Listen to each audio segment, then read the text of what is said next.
Yeah. So Jake, thank you for being here today. We really appreciate it. And Thank you all for having me. Can you hear me okay with this? Like this? Yeah. Or do I need a microphone? Microphone? Should I have it really close? No. So hi, I'm Jake. Really quick before we move on, fun game jam stories. That I did 3 game jams. My first game jam was my Learning Unity game jam, which was, God, was that 2009, I think? So that was my first one. The second one was learning shaders. So every game jam, the best advice that I can give is find something you don't know and do it then. Because that's like the best. There's nothing like learning while also slightly crying on the inside. You should totally do that. It's like, sorry, it's the best advice I can give. Yeah, the Denny story is we were doing a game jam, the building closed down, so we all brought our towers to Denny's and they were cool with it. Don't know why. It's Denny's. They're just happy to have customers. I'm not knocking anybody who has a Denny's franchise. I don't know. So my name's Jake. I'm a senior software developer at Niantic Labs. Niantic, if any of y'all don't know it, it's Pokemon Go. Yeah, there we go. It's also Ingress. Any Ingress? Ingress? Yeah. There's always a few. Any Harry Potter? You know? No, because it's not out yet. But before Niantic, I worked at Microsoft Studios for a little bit. I worked at Sony Interactive. I worked at a startup called Within. Very few people I bet know that one. It's, can you know? It's a virtual reality storytelling startup. And then before that, I was working at Walt Disney Imagineering. So up here I put a bunch of stuff I've worked on. I actually think I left stuff off. So if you have any questions about any of this stuff, most of this presentation I'm just going to go over stuff really fast, and then I really want to leave the end for a lot of questions, because I'd rather answer your questions, not tell you what you need to know. It's fine. So, going to talk about Niantic, just generally the company that it is, what its goals and philosophies are, games like Pokemon Go. What are some of the challenges in making something like Pokemon Go, and making a just general mobile game, and everything about Niantic's problems and just unique concerns that we have. I'm just going to touch on some of these and then just run into questions, just go over what you guys want to know.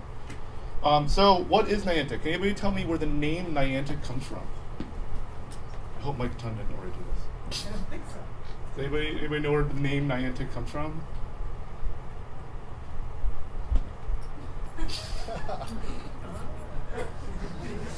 Ron Burgundy is right. Niantic, the name comes from an old wooden ship. So, story of the Niantic is a ship that left in Connecticut during the gold rush, sailed to California, and crashed into SF, and they just kind of abandoned it. Because that's what you did during the gold rush. You littered with ships.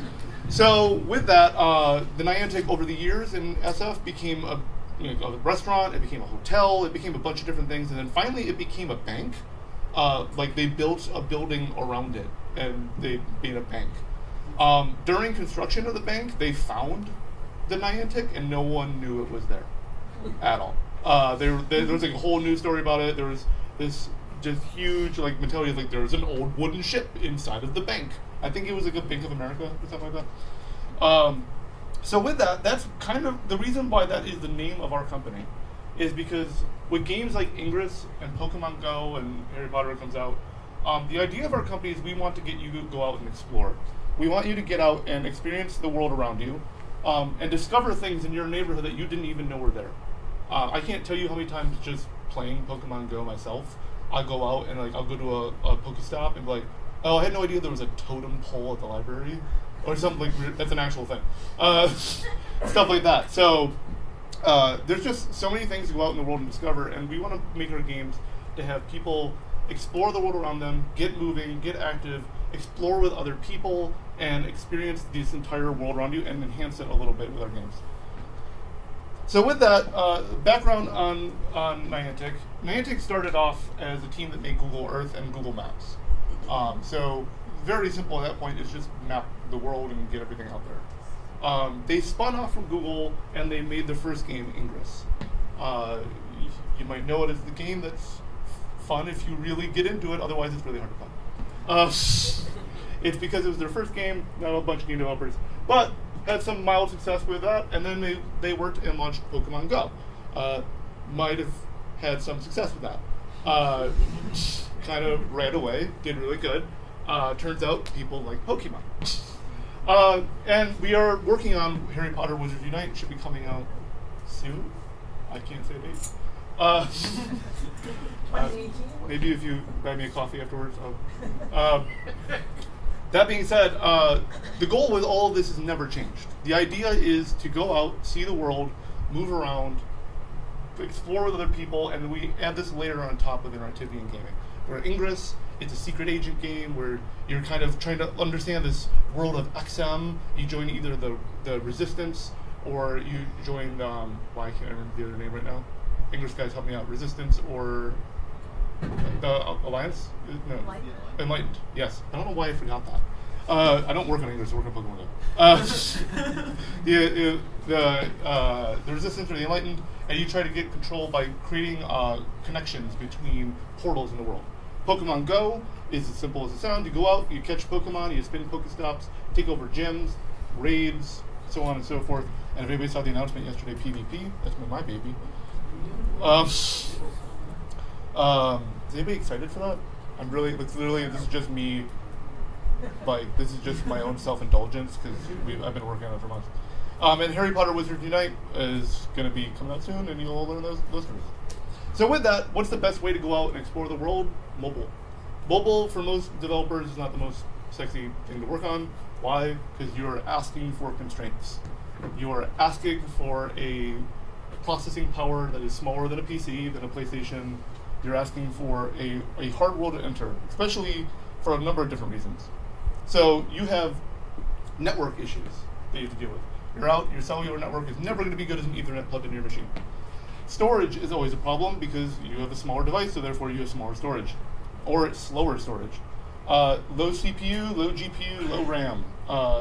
For engineers, you especially know that this is a problem and a huge pain. Your battery is a huge concern because, especially if you're worried about making some money on your game, the longer that you're playing your game, the more money you can make. If your battery dies in like 15 minutes, that's 15 minutes of potential revenue. That's not good. User interaction's tricky because you have a touchscreen and you have very little gamepad, stuff like that. There are games out there that use gamepads on mobile. Everybody knows that they're not as mainstream as touch-based games. And then the numbers of phones. So, no joke, Pokemon Go and Ingress supports every one of those devices. Every one of those is a different device that we have to support. And that doesn't include iOS devices. I actually don't think it includes iPads either, which we also have, and tablets, which we also support. So, the fun fact of bifurcation is that you have different resolutions to deal with, you have different pieces of hardware to deal with, you have different generations of phone that you don't know if people are still using it or not, that you need to support. So this is definitely a lot of things that we need to worry about. So when you're out and about with your phone, we want to make sure that everybody has a good user experience, everybody can play with each other, everybody can play with each other equally. We want to make sure that they can play for a long period of time, that they don't have to wait for network, that they have everything on the screen and it's running smooth. So Pokemon Go, essentially boiling it down, it's an MMO. Unlike other games, so I actually would argue it's an MMO that is more intensive than MMOs like World of Warcraft. Because whereas World of Warcraft and other games like that, you can choose the server you want to play on, you don't get that luxury in Pokemon Go. Everybody is on the same instance. You can play with anybody at any time. If you are walking next to somebody, it doesn't matter what server we put you on, you need to play with each other. Which makes it very difficult, especially since our DAU publicly is around 4 million users a day. Does anybody know DAU, MAU, those terms? Yeah, daily active user, monthly active user. I think monthly active user publicly we have 40 million. So that's a lot of people to be playing all together at the same time. We also have lots of assets. Just Pokemon alone, there's over 400. That means 400 models, 400 different animations times 3, because they have 3 different animations. That means textures. That means holiday assets. That is a lot of stuff. Chinese, they have variants. Yeah, you can count Chinese, so you can double that number to 800. Genders, you can double that number again to 1600. That's Pokemon. Yeah, I can go into that. If Mike Tun was here, he's the one who actually handles all the Pokemon assets, so he's the guy. And then we have a global audience that we have to deal with. That means we have to deal with every age group. Surprisingly, the age groups that like Pokemon Go the most are children and seniors. Those are the two, and the reason why is, one, Pokemon is very attractive to kids. Kids love Pokemon. Also, seniors have a lot of time. Fun fact, if you go to Mercer Island, I know because I play with a raid group. If you go to Mercer Island to the Walgreens at night, it used to be a trend that people used to bring their cars down and sit in their cars and show off their cars to each other. It's now they go sit there and play Pokemon Go and spin Pokestops while like eating cheesecake and stuff. So we have to cater to all those ages in every country, not China. Does everybody know why China is such a hard market? Everybody heard of the Great Firewall of China? So it is. If you ever look at has anybody done any networking games here? There's a library for Unity called Photon. It's like if you want to do networking, it's a great library. In their account system, they tell you what to do if you want to launch in China, and the answer is they can only play with other people in China because there's a giant wall blocking it. So this is a problem that not anybody has really been able to solve of making gameplay outside China. So. Yes, especially with seniors, because there is one senior that has a bicycle with 9 different phones on it. That guy is in Korea, I believe. I know who you're talking about. We have this video in the office. It's great. Just for anybody who doesn't know, there's this guy in Korea who has a bicycle that he built mounts for 9 different phones in, and he rides around, stops, and just plays the game, catching the Pokemon in each account. Theoretically, our rules say you can only have 1 account per user. We're not banning him. We're not banning anybody, but it's great. So we have to handle all countries, which means we have localization. That's another asset to deal with. That means we have text in every country. That means our text has to be accurate in every country. That also means that we need to trust our localization team to have accurate text. One game that I worked on, let me plug back to it really quick. This guy, The Last Tinker. We had Japanese translations that we, of course, had no idea if they were accurate when they came to us. And then finally, because we were at Sony at the time, we were like, hey, you do realize that they use the wrong verb for everything, right? Like, what? They're like, yeah, so like, for instance, the game is about color. It's like, we had a line that was like, every shade of color, and they use the word shade like lampshade. Yeah. Also, fun fact, if you, when launching this game, if you're launching in China, there is a requirement that you must remove all Japanese subtitles. Yeah. If you're launching in Japan, you must remove all Chinese subtitles.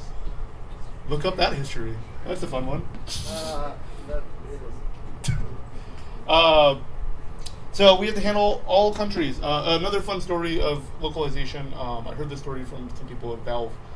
Steam was having a sale in globally, and they noticed once that their sales in Germany were 0, which was an anomaly. That doesn't make any sense. Why would our sales in Germany be 0? It turned out the name of the sale was like Summer Fun Time Super Awesome Sale or something like that, which worked in every country except in German. It's like, and it like pushed the buy button off screen. So testing your localization and making sure it's working in every country is also important. We also, like I said before, we handle all devices. That means that our QA has to go through and make sure that we do a breadth test on a number of devices to make sure we have some sanity. We're on Android and iOS. What does that mean? It means 2 things. That means, 1, we need to make sure that we comply with their rules to be on their market. All of our builds get approved by them, and it also means 30% of revenue goes to them. Welcome to the world of distributing through an app store. Same with PlayStation, same with Xbox. Every app store is like it, except for the newly announced yesterday Epic Game Store. Well, don't clap just yet. They still have to live. They'll probably live. They'll be okay. If it's like, I will say though, if it's like their marketplace. Yeah, any Epic fans, it's just thank you.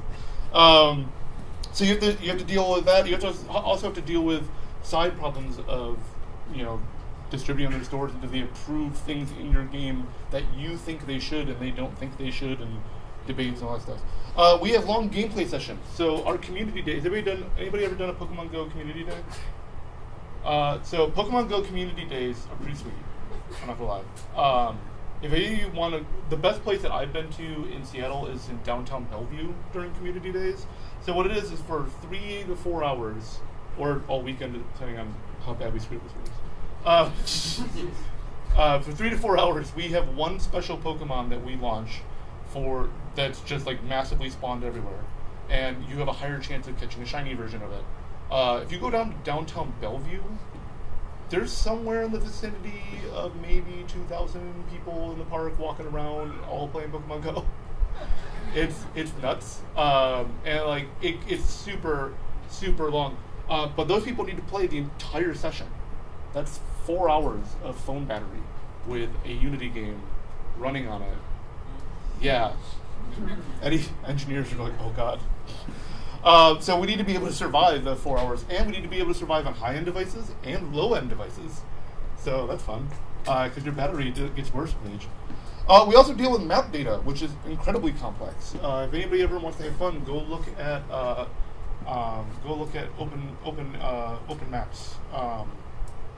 They are a fun community, especially since they're contributed to by the general public. So every now and then we need to go in and go, hey, we got a report that in London some dude drew the streets like part of the human anatomy, and we need to get rid of it off of our maps. That's fun. Also, too, anybody here know what cube maps are? No? You're an artist, aren't you? Yeah.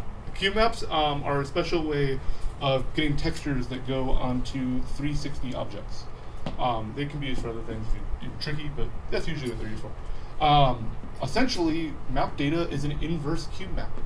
What that means is that each part of the Earth is a flat 2D surface, and we have an algorithm in order to map all map data to the Earth as such. I believe we're on one face of the cube, and we have S2 cells. You should go Google it. Great. It's the whole talk.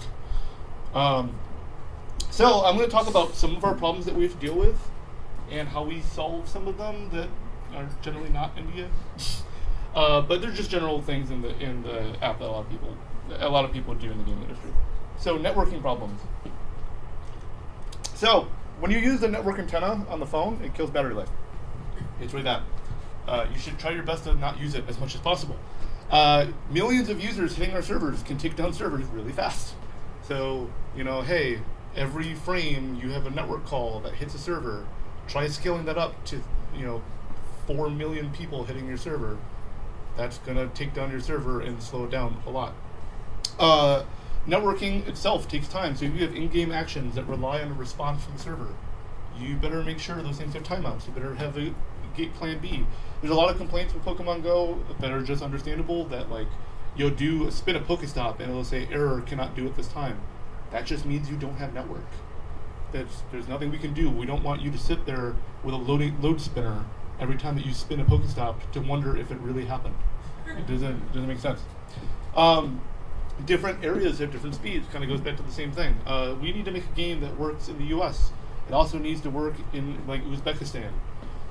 So if we want to make a game, it has to be fast deployment, it has to be fast speeds, and it needs to be reliable. Especially, does anybody? I'm going to keep saying this.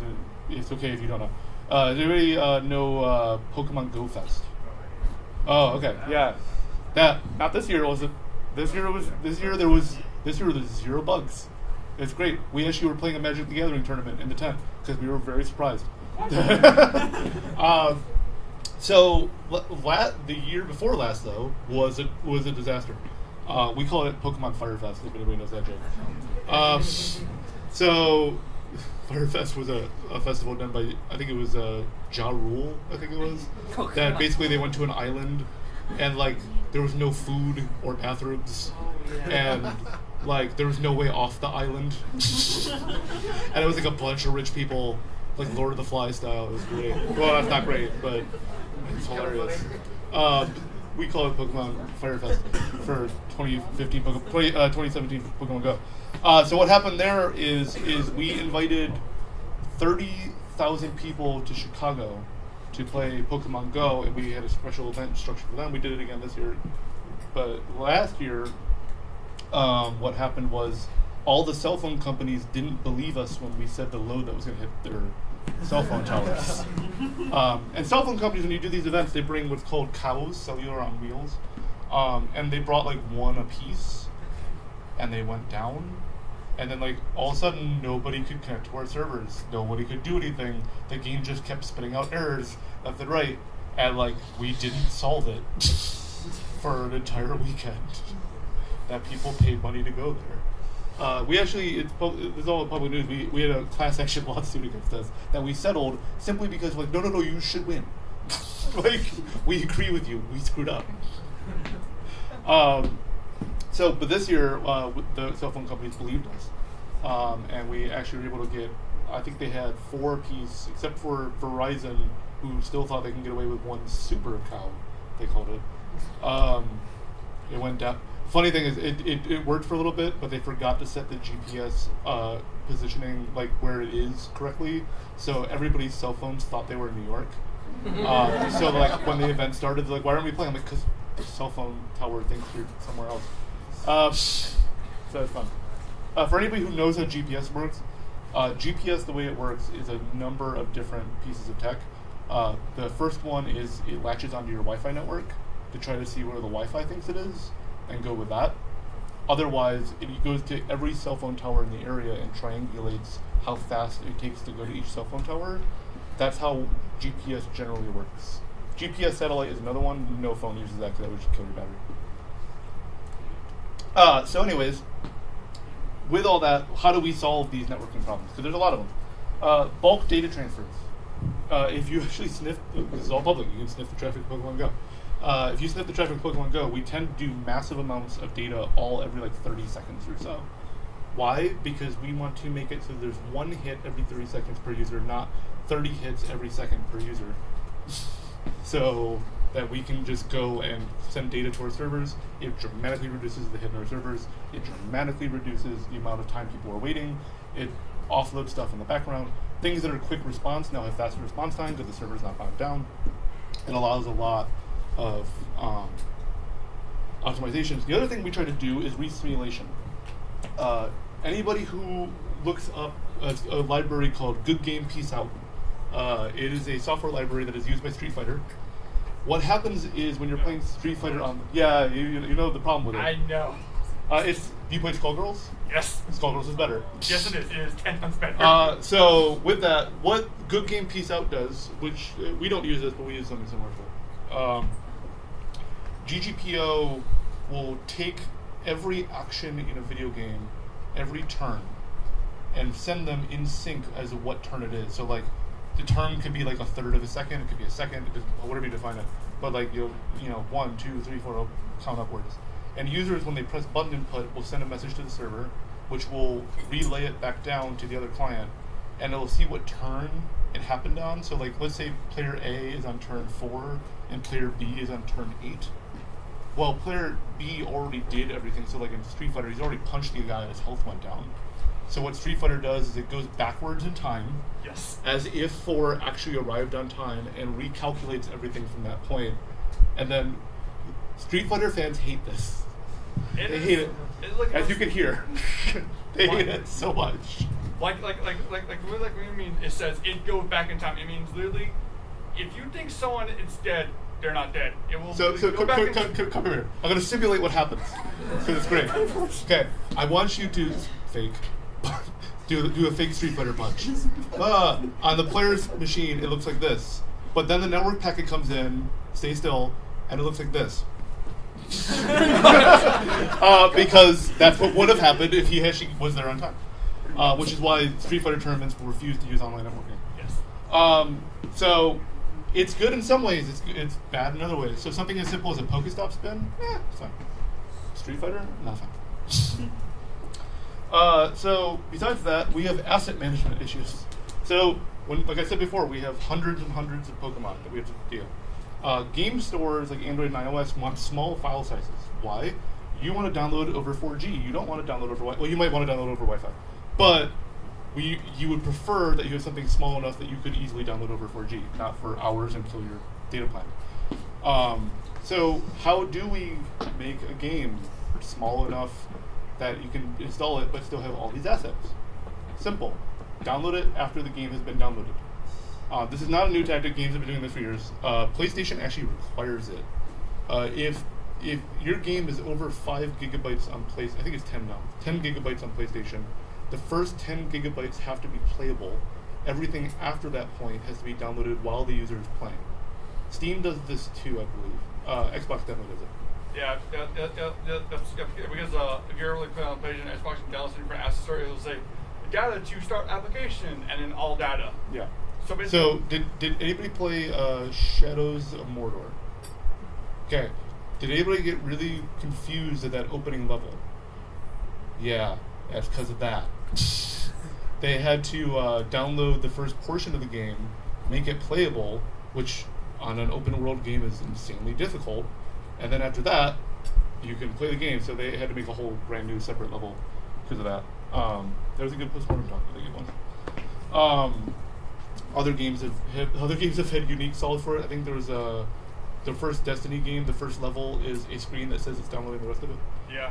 Um, The thing with Fallout 4 is as soon as you open up, it says installing 25%. And Well, then- that was a compromise. I have funny stories about that, but I can't actually go into it. So anyways, the way we do it is that you download Pokemon Go, and we download the bare minimal assets for you to play the game. The rest of the assets are sitting on our servers, and we download them as we go. This serves two purposes. One, it allows us to not only make the app size smaller, but it also means that we can change it after the game has launched. Want a holiday Pikachu? Well, we need to put a holiday asset. So we put it on our servers. Oops, we put that holiday asset out and we made the Santa hat green for some reason. I don't know. We just changed the asset. Go ahead, question. How do you handle cheating? Oh, spoofing is what for Pokemon Go. Well, there's different layers. I shouldn't just say spoofing. So cheating in Pokemon Go, at least, we have a number of different things that we do. So one of the things about Pokemon Go, which you can easily find out if you go online, is we are like one of the most leaked games. yes. It's really bad actually. The reason why is because we use what's called protocol buffers, and protocol buffers are like plain text transmission data, which means if we ever push a new thing to our servers, people sniff it and go, "Hey, look, this feature's going to come out next week because they just pushed it to the servers." Like, yeah, thanks. Or just Pokemon. For funsies, by the way, I push things in there that are totally not true. I was working on. Do I have it on me? No, I don't have it on me. The Pokemon Go Plus is an add-on for Pokemon Go. I put in a bunch of network calls for telemetry data, simply because people were complaining about the Pokemon Go Plus, and we had a bunch of fixes in the works. I'm like, I bet if I put telemetry data in there, they'll think I'm working on it.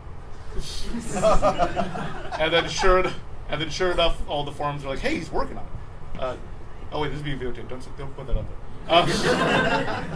No, to be fair, I was actually trying to get telemetry data. I was trying to get telemetry data. I'm looking at the camera. Anyways, that being said, yeah. So with that, how do we handle cheaters? Because cheaters know our game very well because we are on the internet. The number one thing we look for is spoofing, right? And there's a number of different tactics you can use to find that. I can't go into a lot of them, but what I can say is that, like, if you are on YouTube saying, "Hey, look at my cool video of me spoofing," and your name is in the bottom right corner of the video, we can ban your account.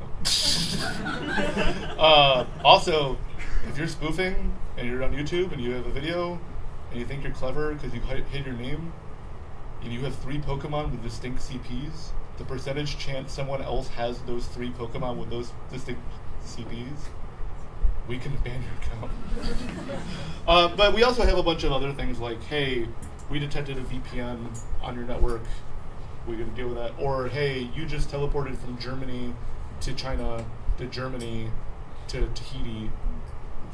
odds are you are not that fast. So we have a bunch of small things that we can do to take care of that. We do, however, make sure very, very carefully to message to our users what we're doing and how we do it and what our 3 strikes policy is. Because every now and then, hey, maybe we detected something that's wrong. Maybe we thought you were cheating, but you actually just got off the plane and it thought you were somewhere else, popped somewhere back. Maybe your GPS is just screwed up. That happens. So the first offense is we tell you, hey, you are banned for the day. Second offense, we ban you for a week. Third offense, we delete your account. That doesn't mean you can negotiate at that point. There's literally the data's off our servers. We talked about some punishment tactics that I don't think we actually implemented. I was voting for that we move you to an island and spawn only Pidgeys. I think the spawn only Pidgey thing kind of lived through. We were calling it Pidgeatory. But I don't think we actually did it. I also wanted to spawn only Mr. Mimes that you can never catch, and have them rotate and look at you. But these never happened. Other forms of cheating, like we have raids and we have gym battles and stuff that people try to cheat on.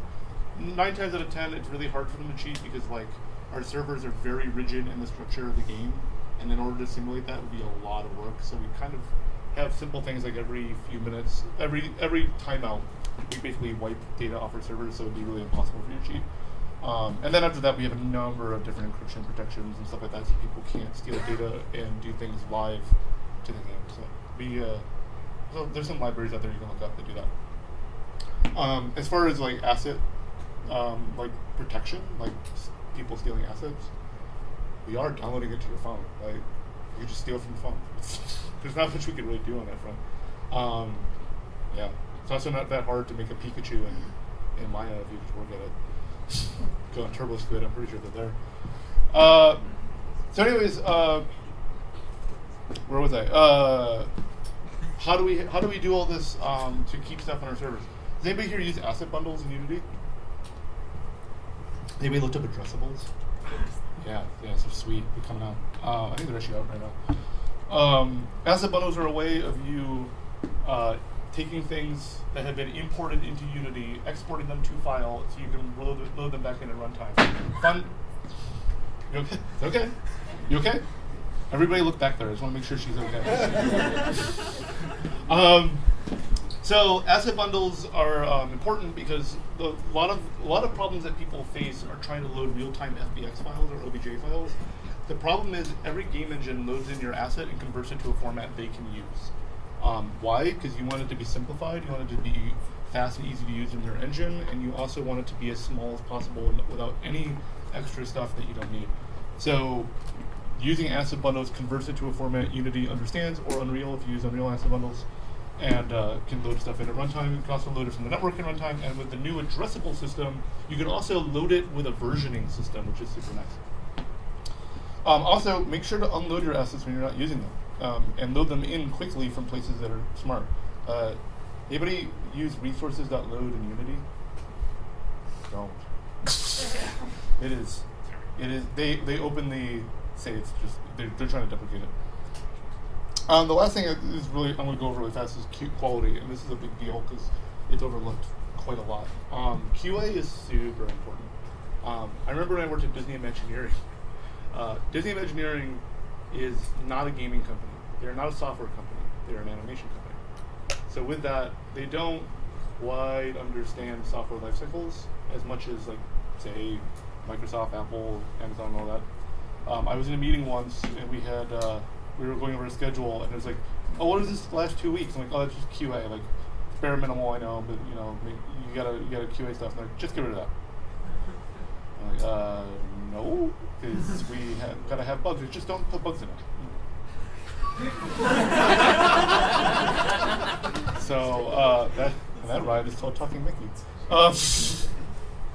That led to massive crashes. I think I crashed the Epcot Park gates once, so no one could exit or enter Epcot. That was fun. But what is important is QA, right? So at Niantic and every other major gaming company I've worked at, you have a QA department. Their sole job is to run through your game on as many different ways that you can think of. Pretty obvious stuff. But with some of the stuff that good companies do that not bad companies, the companies that don't do as well in, is QA automation.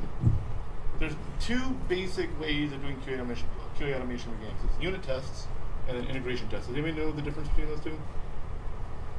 Unit tests means that engineers write code that tests their own code, right? So I write a function, I write a unit test that will just run that in every possible way and see what it returns, right? No QA person on earth is ever going to do that because they're not going to go in your code. Integration tests, however, are when you make builds, deploy them to devices, and simulate how a person will use them. So like I'll make a build, I'll push it to an iPhone, and I have a piece of software that will touch the iPhone the way a user would touch it, and then expect a result and tell me if it got that result. This is great for mobile testing. This is awesome for mobile testing because you can just use something like Amazon Device Farm or Google Test Lab and just deploy to like 200 phones, run a bunch of things, and then it'll give you a screenshot of every time it failed. So you're like, hey, weird, I went to go catch a Pokemon and I threw a Pokeball, then I hit the OK button on the screen and just it won't go away. So I go back in my code, run the same pass, I find the error, boom. Thing is, a normal QA department might take a full day to find that, whereas a quick integration test will find it maybe in 10 minutes. So, especially if you run it in permutations. So like, I'll catch a Pokemon, and then I'll go to a raid, and then I'll catch another Pokemon, and then I'll go do this, and you just run permutations of every integration test. We had a fun bug the other week that in Pokemon Go, if you talk to Professor Willow, and then you went and caught a Pokemon, you could never catch the Pokemon, which makes no sense. Until we tested it, I'm like, oh no, that makes a lot of sense. It was a game object that was empty in Professor Willow that was triggering a high performance mode that we didn't know about, and yeah, cause and no reference exception. My friend had an integration test that failed. It was super weird. It's when the headphones are unplugged, people couldn't play network games. His Facebook post was, no fucking way. Oh no, yeah, that's what it was. He was serializing all states of the game, including the headphones, and when it couldn't find one, it errored. His name is Walt Tessler.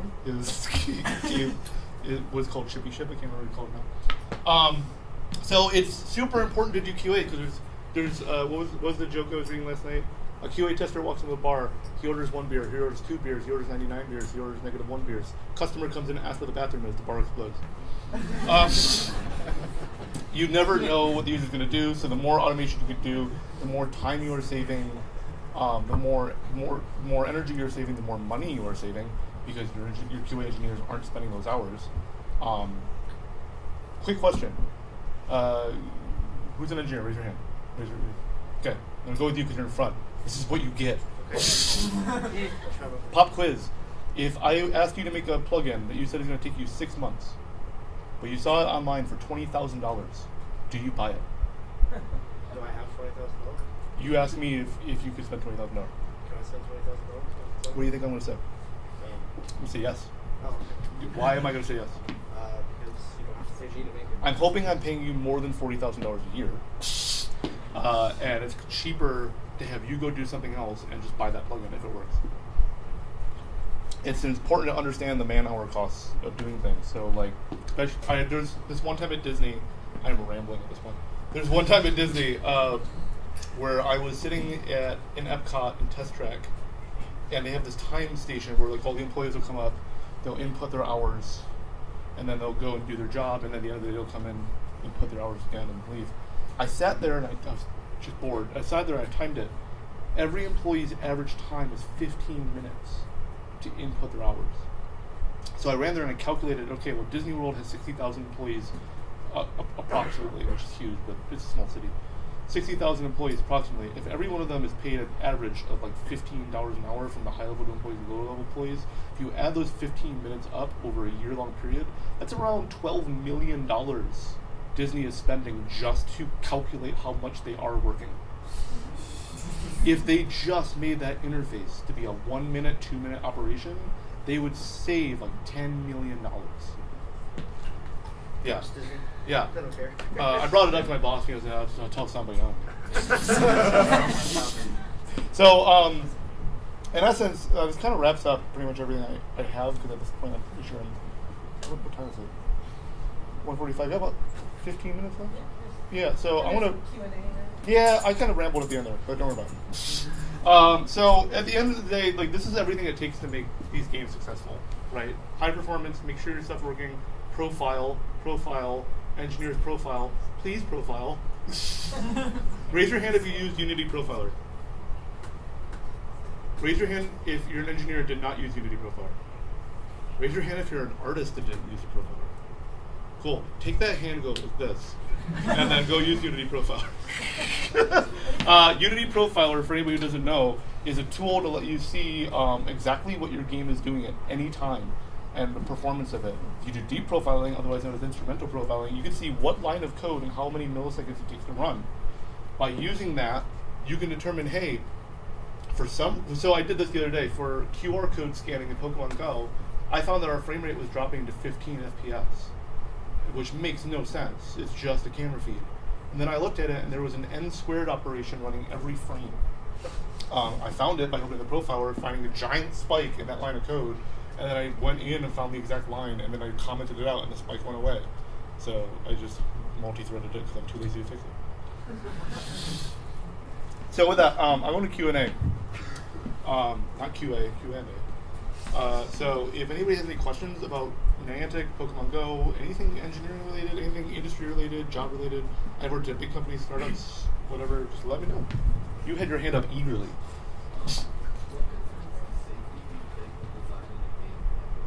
Oh, lots. Lots and lots. So the question was, what concerns with safety do we have when making Pokemon Go?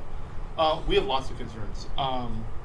Especially with Pokemon Go, because it's such, well, in Ingress, because it's such a new medium, map-based game to go out and do things. We work a lot with local ordinances to determine what should be a Pokestop, what should not be a Pokestop, what are danger areas, what are not danger areas. There are some Pokestops that if you go to a park, they'll be there. If you go to the park at night, they will not be there, because we take them out because we know that there's crime that could happen in those areas at night. We're very active on that, and we have user reports that come in all the time where they're like, hey, you have this Pokestop in this area, we really don't think it's safe, can you please remove it? Or we then tell them, please go tell the property owner to tell us that, because we can't legally do it until they tell us, and the property owner tells us, we remove it ASAP. So we have an entire part of the game. If you open up the settings menu in Pokemon Go, there's an entire section to go, hey, report a problem. Let us know, we want to know. So there's a lot. We also, like you can see in the game, there's warnings everywhere for like, do not drive and play Pokemon Go. Stop. Yeah. You shouldn't do it. I was going to say I do it, but you should. Yeah, we do. We say watch Greer Crossing. Especially with AR+, we definitely want to be careful, because now you have a bunch of people staring at a phone, staring at the world, that are walking back and forth trying to get a perfect thing, and it's just what we super want people to be safe. I have two questions. First question would be, obviously Niantic is kind of designed to walk philosophy is walking the map, and that's night game, all the 3 games now. What are the backs? Like, what inspiration of Niantic is going to make games where you walk around? A lot of it came from our CEO, John Hankey. Again, we started with the Google Maps team, right? And the idea was to find the world around you, and the team became very interested in, like, we really want to get and use this map data to go do stuff. So one of the first things that Niantic actually made I didn't include there was an app called Field Trip, right? And it was not about walking per se as much as go somewhere, go do something, right? It was just at the start, just the idea that they went with. They worked on map data. They knew some cool stuff in map data that people probably don't know because there's so much map data. Let's make Field Trip to get people to go out and explore. As they were doing that, they found small little groups and communities really excited about this, and also like the idea of like, hey, we're getting people to go out and exercise and do things, and it's pretty cool and actually see their community and kind of care about the community. There's also a lot of things that started popping up with Ingress and Pokemon Go that has driven this idea a lot. There are letters on the wall in Niantic and SF written by people thanking us for Pokemon Go. One of them that stuck out to me was a ice cream shop in Seattle that it was going out of business, and it was like they're like a family-owned business of years, and they were going out of business. And then when Pokemon Go launched, we just inadvertently put a Pokestop across the street from them, and that saved their business. So with that, like, there's a lot of things like that that just gets you to go out and go do things. Most games want you to sit at home and do nothing, and like one of the things too that we just announced in our new PvP feature, team trainer battles, I call it that now. Trainer battles, you can either battle the team leaders at your house, wherever you are, and you can battle people remotely. We are very testing the waters of that one. Why? It does go kind of against our model. We want to make it a little bit, you can do some stuff at home, especially rural players. They don't have a whole lot of people to play with. We totally get that, but at the same time, the goal of our game is to get you to go out and explore. So for things like, hey, why are battles so short? Why are Pokestops so fast? Pokemon Go! So, Can companies call you and tell you to put their Pokemon in their store? I urge you to open Pokemon Go near a Starbucks.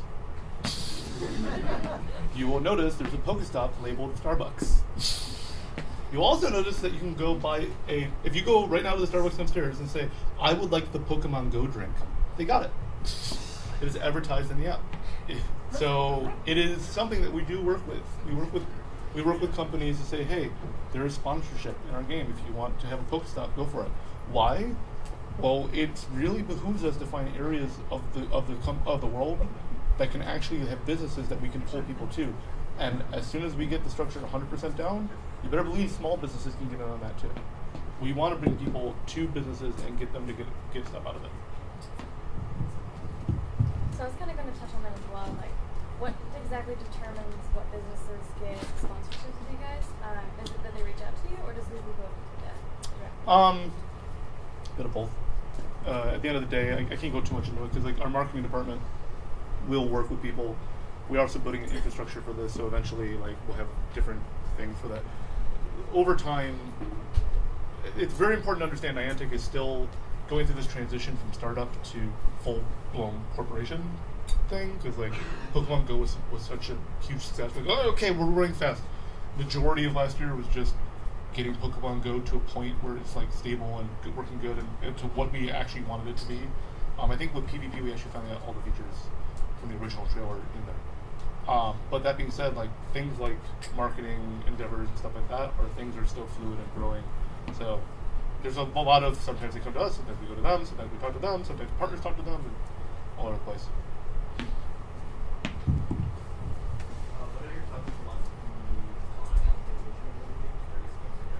on monetization of mobile games? Monetization mobile. So I will say this.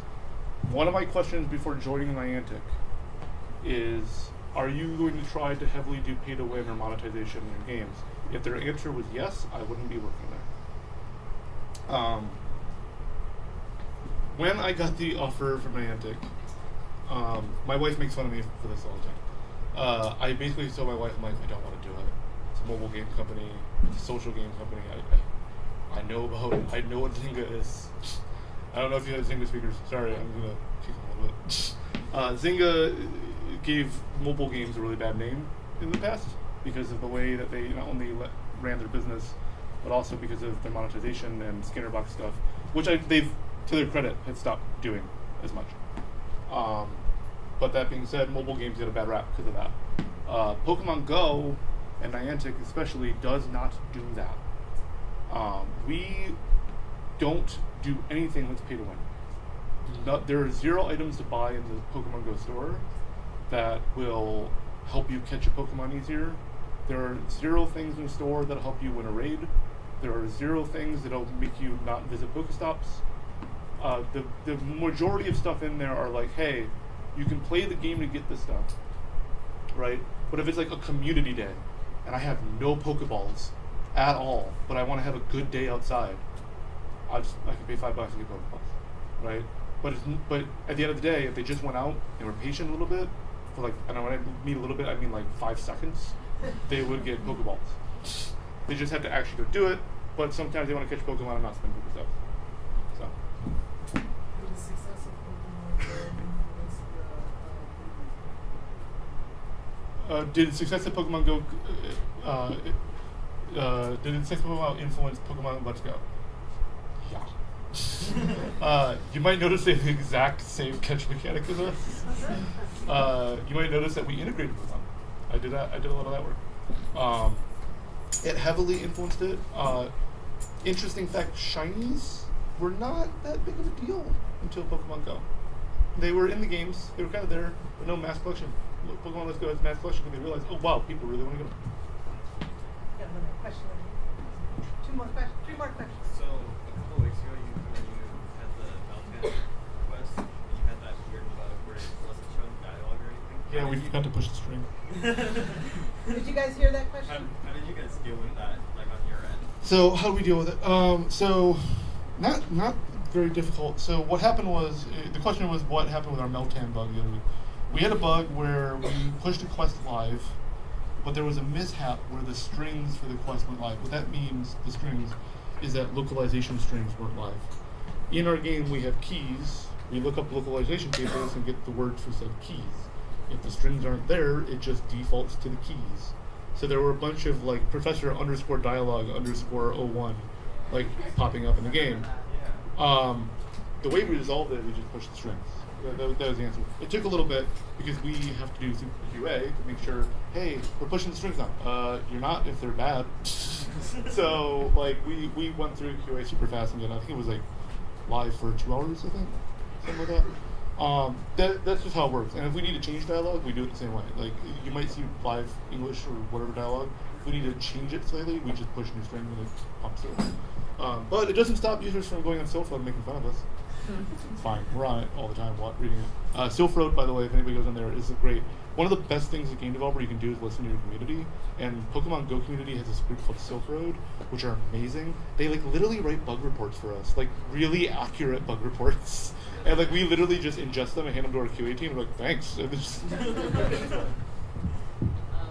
you talk a little bit about the difficulties of developing? Obviously, Pokemon's owned by Nintendo. Can you talk a little bit about the difficulties of developing a game for an IP that's not necessarily owned by you? What are the difficulties of developing a game not where the IP is not owned by you? Let me back up a little bit real quick. No. So in the past, I worked on a few games that had IP in it. Dojo Quest. Does anybody know where this is from? Yeah, no one know about. It's from the movie Pixels. Yeah, okay. Qbert. People know Qbert. Yeah. Obviously, I worked at Disney. Learned that. Fun fact: Disney Imagineering doesn't own the rights to Mickey. Disney Animation does. They are separate entities. So with that, here, working with IP is a blessing and a curse. The curse is, it's not really a curse, is that you really need to work with your partners that own the IP to make sure it's what they want, right? So sometimes that means, just following their rules and going through the rules and having their approval process, which can be painful, can be good, can be fine. They also, with the Pokemon company, they're very rigorous to make sure not only is their IP good, but is our quality of game good, because they don't want their IP in a buggy, crappy game. Which Pokemon Go's got bugs in it, but compared to the general mobile market, it's on par. So with the and Disney, fun story about Mickey, really fast. I didn't know this. Mickey's not allowed to sneeze. Did anybody know that? Yeah. I was working on Mickey. This is a talking Mickey. It's a attraction at Disney. And what it is Mickey Mouse. You go to hug him and talk to him. He talks back to you now, right? And the way it works is it's not complicated. It's just animatronics and AI I wrote, nothing major. But for debugging, when he lost connection, I needed to know, and we had no visual way of seeing it, so I made him sneeze. He just goes, oh, wow, hi everybody, achoo, like that. And I got yelled at like crazy. They're like, Mickey can't sneeze. I'm like, whoa, why can't Mickey sneeze? You don't get it. Mickey sneezes and like it wasn't dust in his nose or something. That means he's sick. And if he's sick, that means he can die. Mickey can't die. So like there's IP and they have a book that they have to follow the rules, and like they were like super mad. I'm like, okay, fine, Jesus. So now Mickey goes, oh wow, I need some help in here. That's what Mickey does now. By the way, work on Mickey Mouse for 8 months. That happens. Well, hi everybody, it's great to see ya.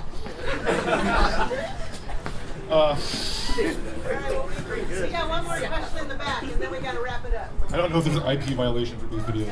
But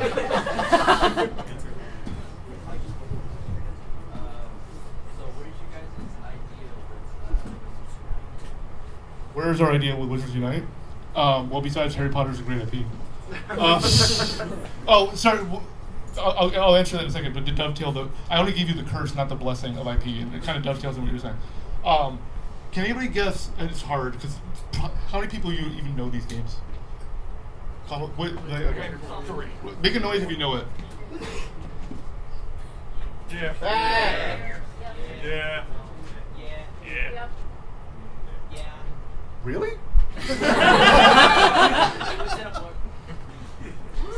So, out of all of these, which one do you think makes the most money? Mickey Mouse. No.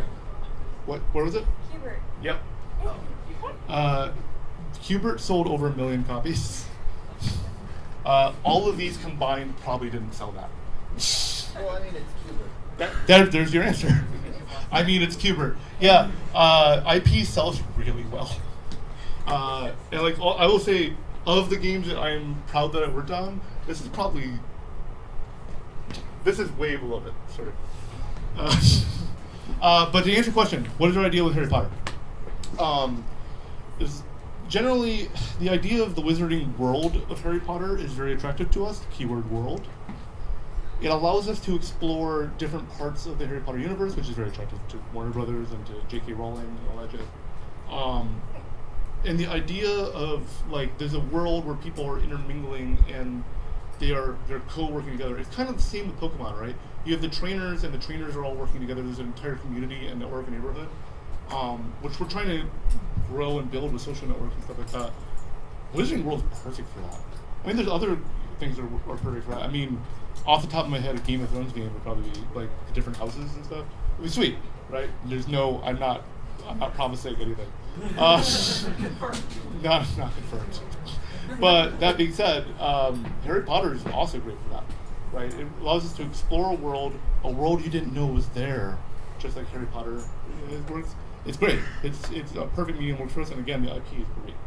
So that's really there's no magic. Well, there is magic, but there's no magic besides that.